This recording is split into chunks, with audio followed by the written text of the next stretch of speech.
Hey you all. So I'm gonna make this video real quick in the morning, look at it later, and be like, all right, I might post it. Okay. So I'm just going ahead and read what I wrote, just so I can just be put back into the mindset of where I was in here, so then I could just get back to it. Okay. So I feel weird because I'm reading what I'm writing. We run our own race. As we run, we go through different terrain. Some is good and bad, but we are to run and endure. During these moments of bad terrain, we have to be aware of God even more. Those wilderness seasons come around and go around, but it is up to us to get the map from God. As mentioned before, as we go down these paths, there could be rocks, hills that can very well be viewed useless, look dangerous, or even looks deteriorating to one's health or wealth. Going to God before hitting these points, knowing the path is forward, meaning we can't go from left to right from these rocks and hills. We have to go forward. Uh, see, before hitting these points, knowing the path is forward, not left or right, but we see no way and we don't know how or know the way. Like, we know the way is right, it's straightforward, but we just don't want to go that way because we see the rock, we see the hill. We don't want to do it because it looks dangerous, it looks useless, it looks harmful to our health or wealth. So we're trying to beat the path somewhere else. You feel me? No, life is for real. It's real. It's real. It's real. But anyways, we don't know how, but view. Hmm? Oh yeah, but we can understand from biblical and man view this won't be easy. So we give that opportunity of rock and hill being moved out of the way or crushed to God. Even if you get to run up that hill, and even if you got to run up the hill, like obviously your path is straight. Okay? Okay. Okay. God knows what's on the path. He knows what's there. He knows what's there. He actually, in fact, I wouldn't say put it there, but if it ends up there, just know it's his. Even if it looked like a hill of light or if it looked like a hill of darkness, God has control of all of it. I'm just gonna say that now. But again, even if you gotta run up that hill, and it may be a hill of darkness, and you don't know how high that hill goes because it's so dark, and it's like, oh God, it disappears for a minute. Like I don't see the end, but it's gone. It's where is it? And it's like if God is telling you to run up that hill, there is no left, there is no right, and you have to run up that hill. God's gonna see you there. God's gonna run you up that hill. God's gonna provide for you. He's gonna give you everything that is needed for that hiking trip. You feel me? And you don't have to make it a full-fledged run. If you know you're not a good runner and you trying to push yourself up this hill, no. Take your time and do a light jog or just hike it. Like I said, hike it. Make sure you're with God. So when you got to sit there and take a breath, a couple, whew, all right, that's only 5 steps, but this thing steep. Let God be there with you too. Don't just sit there and exhaust yourself upon God. So then, as you do that, you can be renewed and refilled by Him as you get back up and keep on going. He don't mind if you got to stop the next 5 steps. He will. Come on, baby, you got it. Okay, okay, okay. And I really remember again now that I finished reading all of it. I'm pretty sure I had a whole book to write about it, but for the time and moment of when I was writing it, that's all that of what I did write. And I remember where I not necessarily got this from, as if I pulled it out of thin air, but ooh, that was a good one. Um, where I got it from is seasons in my life, because you hear people tell you you're in a wilderness season and it's okay, God got you, you're gonna make it across the river and all this other stuff, which I definitely understand the lingo for it, but if the lingo for that person of wilderness is bad, then it won't be too helpful for the person who is in that wilderness, because they know they in the wilderness season. And what good is the wilderness season? A lot. Okay? A lot.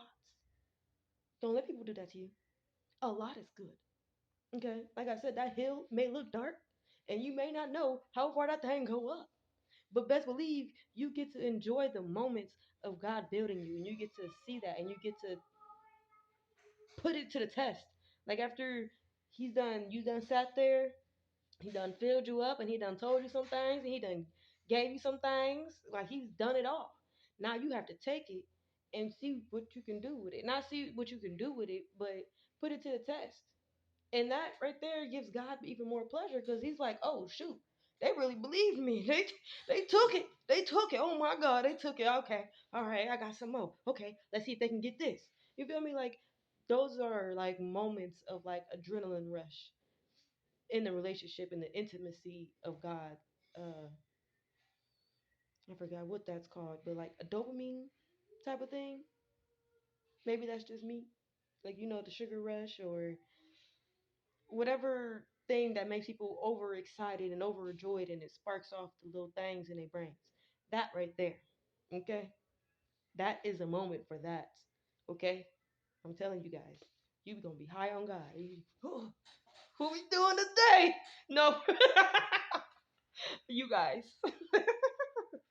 Okay, get back to it. Get back to it. Get back to it. So a while ago, uh I remember Lot, reading Lot and Abraham, and I noticed how they had the opportunity to sit with Jesus, the Holy Spirit, and Jehovah at a table, and they were in angel form, and he didn't even know. But he was like, "Come on, partner, both of them, come on, partner, let me make you something to eat, rub a dub, rub a dub." Like they was all in, not knowing who these folks was. Not knowing who these folks was, like that right there, it makes me so sad and jealous. Like, oh, I'm acting like a big old baby. Oh, I want my own dinner too, God. I'd do the same thing. But some way I'm gonna know it's you, but I probably wouldn't. Like, I'd probably be just the same. But it wasn't like out of like a bad place, is what I'm saying. It seemed very lovely. But I like the one part in it. I don't know. I think it's with Abraham before they go to Lot and have dinner with him. Dang. Oh, that was the next day, but still, David's eating good, probably. But anyways, sitting there with Abraham, and I remember one of the verses I was reading. It was like, "Hey, yo, Jehovah, should I tell him that we Jehovah, or hey, Jehovah, should I tell him?" He's like, "Nah, Jehovah, you shouldn't tell him." I'm like, "Oh, what's this? Jehovah talking to Jehovah? Oh no, no." But it did get me. I was like, okay, I see you, big dog, Jesus. Yeah, no, stop. Okay, but that was like a dopamine thing for me right there. Anyways, within this, noticing the dinners and stuff like that, I took word of Lot for some reason, and Lot for me also reminded me of not only of the dinners, but it reminded me of the lots sold of Jesus' clothing when he passed, and it also reminded me of the lots of division uh, when the Israelites left Egypt and they had certain lots to their families and tribes and stuff. Uh, yeah, the word lots came to me a lot.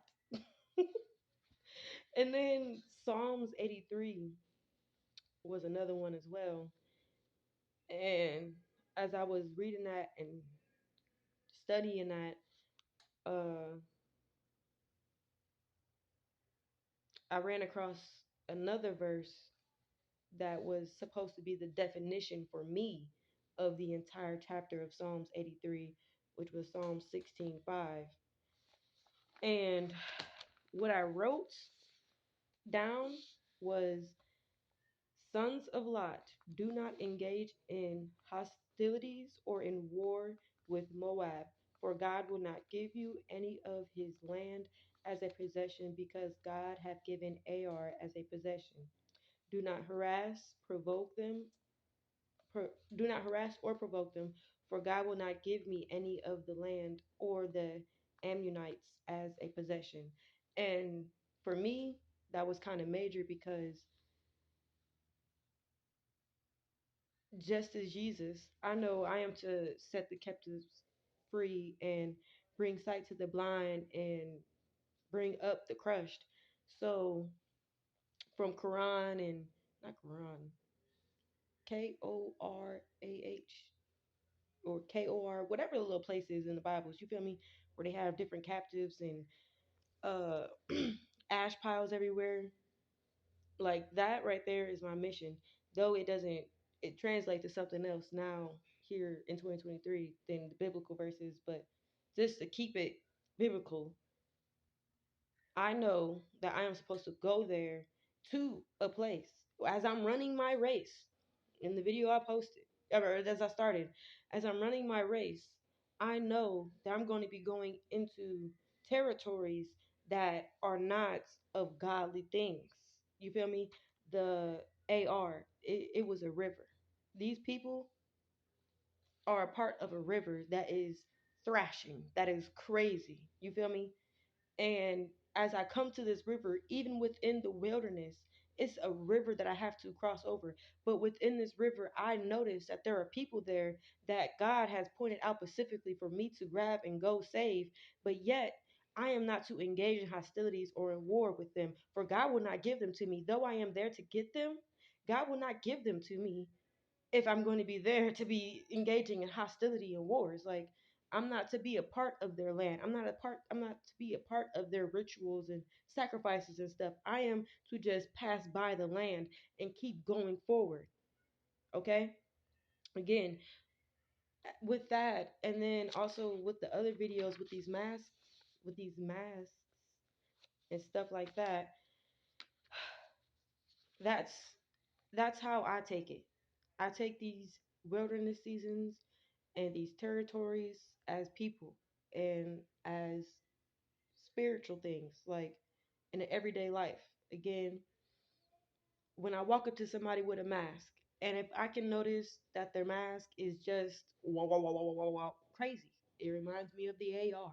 Okay, I now know that this person is has is grasped by an AR, the river, a demon, wickedness, evil spirits, whatever that is for them in their life.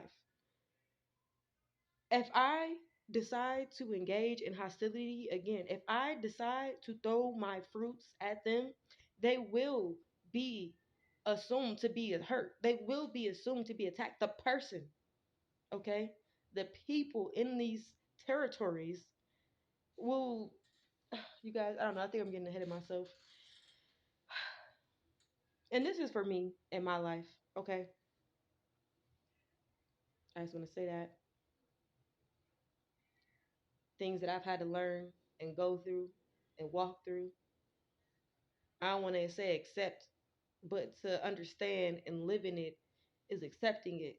I'm not just understanding it and taking it in as knowledge, but I'm having to actually do these things and be aware of these things, but also always take it back to God so that way it's not based off of me. Yes, it may be me walking. Yes, it may be me talking. Yes, it may be me thinking, but it is not of me. It's not of my control because I render it all to God. Like, mm-mm. I'm going to be that person sitting at that rock like, for 5 minutes. Some of y'all might even take 1 minute. Okay, you just look at that rock, kick it, or just stomp on it, and it's crushed into the ground. However, it may go away, or however way you got to get around it or above it, whatever way that you got going on for you. That's what's up. uh, but for me, in this one right here, because in the forest there are a lot of different animals out there, a lot of different tribes of people out there, a lot of different types of terrain within the forest because the sun don't shine on this type of woods on that as they do over there on them woods. You feel me? The elevation of these trees hit up a little bit higher than these ones over here. You feel me? Like the water on this side of the forest is a little waverier than the one over there on that side of the forest. I'm not saying we ain't never gonna get out of a forest, but I'm saying ain't nothing gonna be peachy clean until Jesus is here. And he here. And we have to show people that he here. It's gonna be crazy. Don't look at the back of my head. Y'all ignorant. Anyways. So through the whole everything I've been talking about and this new little lot situation I bring up to you guys, I do not harass, provoke them, for God will not give them. And that's one thing that I definitely remember having to take to God a lot because, again, I could see the mask on people and I could see how the mask is using people to attack me because I am responding very well to the attack. You feel me? Very well am I responding to the attack. Just naturally conducting myself. Always having God on my mind, always having how I should be carrying myself and responding to things. But at the same time, that is on autopilot. Like I'm just doing it naturally because that's that's something that I've caught a groove in. God put a groove into me with that in life. But still, in those moments, it can still be taken to God. Like, you ever been in an argument with somebody and maybe in your mind and your spirit, you just, for me, because this is what I've started to do lately, because my attitude, it can be hard sometimes for me to have in control. So that's one of those things that I have to give to God a lot. But when I can't find myself giving it to God within the moments, even though I have my mind on Him and all these other things, I literally have to like shut myself down and put myself within the court of God in the spirit, in my mind, in my mannerism, because I'm no longer speaking for myself. I'm gonna keep quiet. I know my attitude is so fierce right now. My irritation is so high right now. I'm just gonna have to sit in front of God because God, Lord Jesus, please, please, please, please, please listen to this man right now. Listen to it. I don't know if it's the man speaking. I don't know if it's the person speaking. I don't know if it's together. I don't know if it's separated. But please just listen to this and then hear me when I speak back because for some reason I feel like I'm hitting these people and they're not hearing it. And I can see that I'm hitting them and I can see that they're not hearing it. I can see that they're not seeing it. So now I have to just go to the next part because I can't do nothing. I can't I can't do nothing. I, I can't do nothing. Okay? Especially not without God. So let me go ahead and put myself in front of him. Let me go ahead and put him in this person in front of him. Okay? This mask, whatever. Whatever. A tree that's getting on your nerve, God, come on. Me in the courtyard today, because this tree getting on my nerve. Put it like, I mean, maybe you don't have to do it, but that's what I'd be doing. If I know within a moment, again, that hill, I see it. I see it in the conversation as I'm speaking and moving right now, even though it's on autopilot, because I know to just walk straight forward. Even though it's something that is happening in the moment, I can stop myself. I can stop the words that I am saying. Not to say that I am wrong, not to say that I am right, but just to stop myself. Mm, mm, that rock right there, that rock right there. You done hit it already once and you ain't even realized I didn't even realize I stubbed my toe on it. I just kept on going. But I was so focused on the I almost hit the second one. I almost hit the second one. Baby, listen. See, look. So I'm just gonna read this entire page of little things I got going on here. I'm gonna just show you if you want to screenshot it. Sorry if I got chicken scratch, not sorry at all. No, yeah, I stopped. But I have on here Nehemiah 13, but I think that may be personal because I don't know. But y'all see it. Y'all seen the screenshot. It says Lot, Psalms 83. The definition of Psalms 83 for me in my life was Psalm 16:15. Then I read the Sons of Lot, how you do not engage in hostility or wars because God will not give us the possessions of that land. Do not harass or provoke them, for God will not give any of their land. And how do we not do that? I got, it says, do not reprove, allow God to reprove.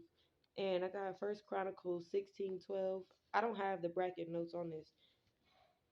I just have like the scriptures written down. So when I come to this page myself, I can just go ahead and dive into the verses. And then if it's something that I've already know, then it's something that I already know. And I don't say anything like that, but it comes with deeper revelation, especially within the moment of whatever that is going on that will help uh address the moment right there in that moment.